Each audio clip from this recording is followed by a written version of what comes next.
In today's video, I'll show you how to quickly sort numbers in Google Sheets.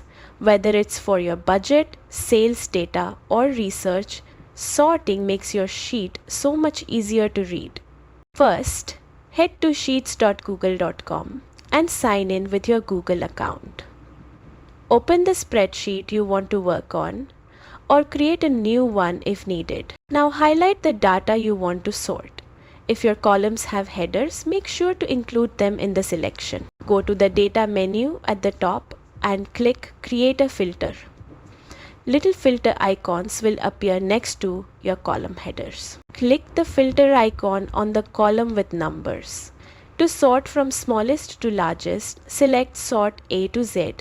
For largest to smallest, pick Sort Z to A. And that's it. Your sheet will instantly reorganize itself. Plus, Google Sheets saves everything automatically. So you're all set. If this helped, make sure to like and subscribe for more quick tutorials.